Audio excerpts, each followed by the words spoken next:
Hello students, this is R P Singh. Welcome to this channel learn maths with R P Singh. आज इस video में शिक्षा निदेशालय द्वारा प्रोवाइड कराई गई कक्षा 9 गणित की वर्कशीट नंबर 5 लेते हैं। बच्चों, परिमेय संख्याओं को गुणा व भाग करना तो आप जानते ही हैं। जैसे यहाँ पर परिमेय संख्याओं का गुणा तथा भाग दिया हुआ है। पहला है 3 गुणा 5। सिंपली 3 से 5 की गुणा की गई है, 15 आ गया। तो आप जानते ही हैं कि 15 परिमेय संख्या होती है। इसी प्रकार से 1.2 इसकी गुणा 3 में की गई, दशमलव की गुणा है तो 12 या 36 होता है। 3.6 आ गया, 3.6 भी परिमेय संख्या होगी। तो यहाँ भी परिमेय संख्या आ जाएगा, क्योंकि 3.6 को हम लिख सकते हैं 36/10। तो ये P हो गया और ये Q हो गया। P की जगह 36, Q की जगह 10। और परिमेय संख्या होती हैं जिन संख्याओं को हम P/Q के रूप में लिख लेते हैं। P तथा Q पूर्णांक होते हैं, तो यहाँ पर P भी पूर्णांक है, Q भी पूर्णांक है। Q 0 के बराबर नहीं होना चाहिए, ये हम जानते हैं। इसी प्रकार से 5.3 × 8 करेंगे तो 42.4 आ जाएगा। ये भी परिमेय संख्या होगी। अब 32 को 2 से भाग करना है, तो 32 को 2 से भाग करने के बाद 16 आता है। तो 16 क्या होगा? 16 ये भी परिमेय संख्या होगी। इसी प्रकार 4.2 को 3 से भाग करेंगे, इसको हम ऐसे लिख सकते हैं, भाग करके 1.4 आएगा। तो 1.4 ये भी परिमेय संख्या है। तो हमने परिमेय संख्याओं का गुणा तथा भाग कर लिया। तो आपने देखा कि परिमेय संख्याओं को गुणा या भाग करने पर परिमेय संख्या ही मिलती है। ये इम्पोर्टेंट बात है। यहाँ पर हमने परिमेय संख्याओं को गुणा किया, परिमेय संख्याओं को भाग किया, तो हमें प्रत्येक केस में परिमेय संख्या ही मिली थी। आगे है, आओ अपरिमेय संख्याओं को गुणा व भाग करके देखें। अब हम अपरिमेय संख्याओं को गुणा करेंगे तथा भाग करेंगे। तो पहला है इसमें वर्गमूल 2 गुणा वर्गमूल 3, दोनों ही अपरिमेय संख्याएं हैं। तो वर्गमूल के अंदर 2 गुणा 3 आ जाएगा, वर्गमूल 6 आ जाएगा। और हम जानते हैं कि वर्गमूल 6 एक अपरिमेय संख्या है। आगे वर्गमूल 2 गुणा वर्गमूल 2, इसको किया तो ये वर्गमूल के अंदर 2 गुणा 2 आ जाएगा, 2 का जोड़ा बन गया। इस जोड़े में से 1 2 बाहर आ गया, तो इसका आंसर 2 हो गया। और ये 2 क्या होगा? ये परिमेय संख्या है, तो इसको हम लिखेंगे 2 को परिमेय संख्या। वर्गमूल 2 है, ये अपरिमेय संख्या क्यों है? क्योंकि हम इसको P/Q के फॉर्म में नहीं लिख सकते, जहाँ पर P तथा Q पूर्णांक हो। क्योंकि अगर हम इसको ऐसे लिखते भी हैं, वर्गमूल 2/1, और इसको P/Q के रूप में माने, तो Q तो यहाँ पर 1 हो गया, ये तो पूर्णांक है। लेकिन वर्गमूल 2 पूर्णांक नहीं है, इसलिए P पूर्णांक नहीं होगा। इस वजह से वर्गमूल 2 परिमेय संख्या नहीं है, अपरिमेय संख्या है। आगे है वर्गमूल 3 गुणा वर्गमूल 8, इसको सोल्व करते हैं। तो वर्गमूल के अंदर 3 गुणा 8 हो गया। अब हम 8 के गुणनखंड कर लेंगे। तो वर्गमूल 3 गुणा 2 गुणा 2 गुणा 2, ये 8 हो जाएगा। यहाँ पर 2 का एक जोड़ा बन गया, इसमें से हम 2 बाहर ले लेंगे और वर्गमूल के अंदर 3 गुणा 2 6 हो जाएगा। तो ये वर्गमूल 6 हो जाएगा। तो इसका आंसर 2 वर्गमूल 6 हो गया। और 2 वर्गमूल 6, और ये एक अपरिमेय संख्या है। आगे है इसका क्वेश्चन 4, वर्गमूल 3 ब्रैकेट में 2 + वर्गमूल 5। इसको सॉल्व करके देखेंगे कि ये क्या आएगा। ये बड़ा सवाल है थोड़ा सा, और ये 5वां सवाल है। वर्गमूल 2 + वर्गमूल 3 एक ब्रैकेट में, 3 माइनस का वर्गमूल 5 दूसरे ब्रैकेट में। इसको भी हम सोल्व करके देखेंगे। तो मैंने इन दोनों सवालों को अलग से नोट कर लिया है। अब ये फोर्थ करते हैं। यहाँ पर वर्गमूल 3 की गुणा पहले हम 2 में करेंगे। जब हम ब्रैकेट ओपन करेंगे तो वर्गमूल 3 की 2 में गुणा हो जाएगी। ये प्लस है, प्लस इंटू प्लस करेंगे तो प्लस आएगा। वर्गमूल 3 की फिर वर्गमूल 5 में गुणा होगी। ये 2 पूर्णांक है, तो ये 2 वर्गमूल 3 रहेगा। वर्गमूल 3 गुणा वर्गमूल 5 है, तो वर्गमूल के अंदर 3 गुणा 5 हो जाएगा। ये होगा 2 वर्गमूल 3 प्लस वर्गमूल 15। वर्गमूल के अंदर अलग अलग संख्याएं हैं, इसलिए हम इसको ऐसे ही रहने देंगे। यही इसका आंसर होगा। और हम देख रहे हैं कि ये एक अपरिमेय संख्या है। क्वेश्चन नंबर 5 को सोल्व करते हैं। 2 ब्रैकेट हैं, तो पहले हम क्या करेंगे, वर्गमूल 2 की गुणा करेंगे इस पूरे ब्रैकेट में, 3 माइनस का वर्गमूल 5 में, ये प्लस का है वर्गमूल 3, इसकी गुणा हो जाएगी 3 माइनस के वर्गमूल 5 में। ब्रैकेट ओपन करेंगे तो वर्गमूल 2 गुणा 3 होगा, प्लस माइनस माइनस वर्गमूल 2 गुणा वर्गमूल 5 आएगा। अब ये प्लस है, प्लस आ गया, वर्गमूल 3 की गुणा 3 में, प्लस माइनस माइनस वर्गमूल 3 गुणा वर्गमूल 5 हो गया।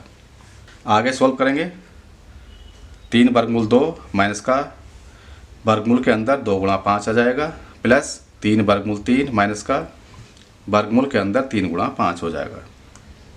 आगे 3 वर्गमूल 2 माइनस का ये वर्गमूल 10 हो गया, प्लस 3 वर्गमूल 3 हो गया, माइनस का वर्गमूल 15 हो गया। ये इसका आंसर हो जाएगा। यहाँ पर वर्गमूल के अंदर अलग अलग संख्याएं हैं, इसलिए इसको हम आगे सॉल्व नहीं कर सकते हैं, ऐसे ही लिखा रहेगा। ये पूरी संख्या अपरिमेय संख्या होगी।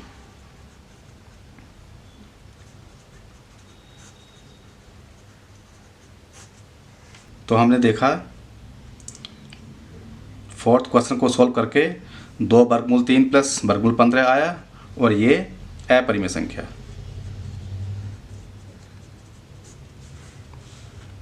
5th क्वेश्चन को सॉल्व करके ये 3 वर्गमूल 2 माइनस का वर्गमूल 10 प्लस 3 वर्गमूल 3 माइनस का वर्गमूल 15 आया और ये संख्या अपरिमेय संख्या है।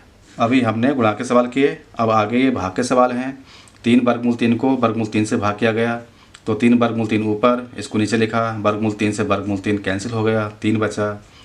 तो ये 3 क्या होगा, 3 परिमेय संख्या होती है, तो यहाँ पर परिमेय संख्या आ गई, 3 परिमेय संख्या है। यहाँ पर 2 अपरिमेय संख्याएं हैं, उनका भाग है वर्गमूल 10 भाग वर्गमूल 2।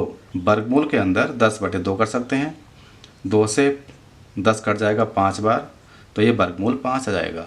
और हम जानते हैं कि वर्गमूल 5 अपरिमेय संख्या है।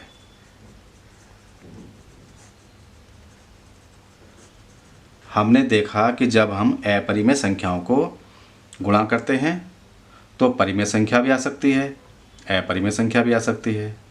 भाग करते हैं तो परिमेय संख्या भी आ सकती है, अपरिमेय संख्या भी आ सकती है। ये सवाल के ऊपर निर्भर करता है। अब आप प्रयास कीजिए। यहाँ पर आगे सवाल हैं। पहला क्वेश्चन है, क्या 2 परिमेय संख्याओं को गुणा करने पर अपरिमेय संख्या मिल सकती है? परिमेय संख्याओं को गुणा करने पर हमने यहाँ पर देखा था कि परिमेय संख्याओं को गुणा करने पर परिमेय संख्या ही मिलती है, इसलिए इसका आंसर नहीं हो गया कि 2 परिमेय संख्याओं को गुणा करने पर अपरिमेय संख्या मिल सकती है। ये बात गलत है, हमें परिमेय संख्या ही मिलेगी। दूसरा सवाल है, क्या 2 अपरिमेय संख्याओं को गुणा करने पर परिमेय संख्या मिल सकती है? अब अपरिमेय संख्याओं को गुणा करना है तो परिमेय संख्या मिल सकती है।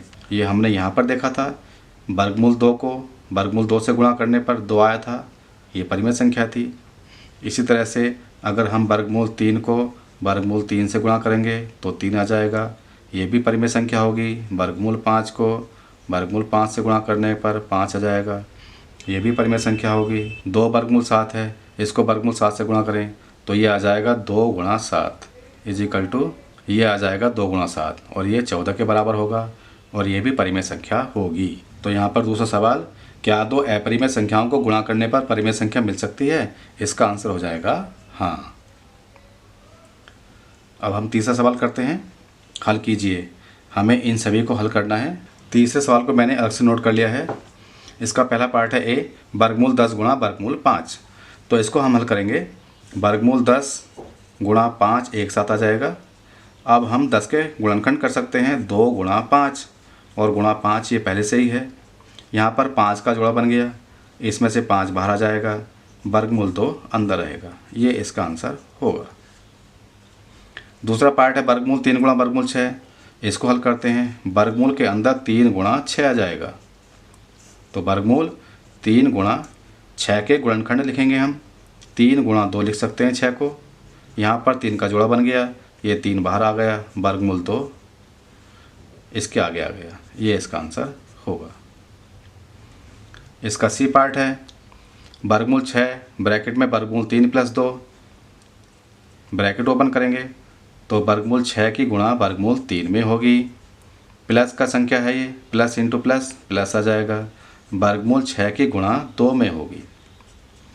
वर्गमूल के अंदर 6 गुणा 3 हो गया, प्लस ये 2 बाहर रहेगा, वर्गमूल 6 आगे आएगा इसके। अब हम 6 के गुणनखंड करेंगे तो इसको हम 2 गुणा 3 लिख सकते हैं, गुणा 3 आ गया, प्लस ये 2 वर्गमूल 6 आ गया। 3 का जोड़ा बन गया तो 3 बाहर, फिर वर्गमूल 2 प्लस 2 वर्गमूल 6। अब वर्गमूल के अंदर अलग अलग संख्याएं हैं, इसलिए इसको हम ऐसे ही लिखा रहने देंगे और यही इसका आंसर होगा। इसका डी पार्ट है वर्गमूल 15 डिवाइडेड बाई वर्गमूल 5। वर्गमूल 15 को वर्गमूल 5 से भाग करना है तो हम वर्गमूल के अंदर 15/5 लिखेंगे। 5 से 15 कट जाएगा 3 बार, तो वर्गमूल के अंदर 3 हो गया और यही इसका आंसर होगा। ई पार्ट है वर्गमूल 7 गुणा वर्गमूल 21, तो वर्गमूल के अंदर 7 गुणा 21 हो गया। वर्गमूल 7 गुणा 21 के गुणनखंड 7 गुणा 3 हो जाएंगे।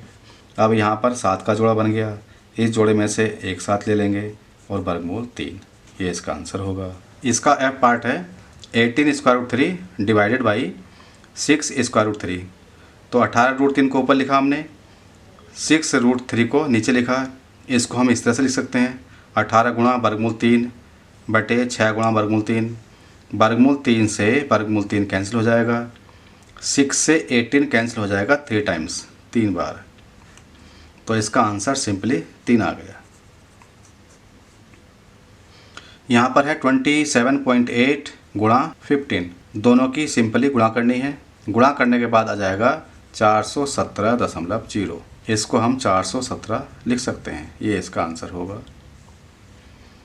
1.06 को 2 से डिवाइड करना है, 2 से भाग करना है, तो 0.53 इसका आंसर आ जाएगा। तो इस तरह से हमने क्वेश्चन नंबर 3 के सभी पार्ट पूरे कर लिए हैं। तो ये वीडियो आपको अच्छी लगी हो तो इसको लाइक करें, शेयर करें, चैनल को सब्सक्राइब करके बेल आइकन प्रेस कर लें, जिससे कि आगे आने वाली सभी वीडियोस आपको सबसे पहले मिल सके।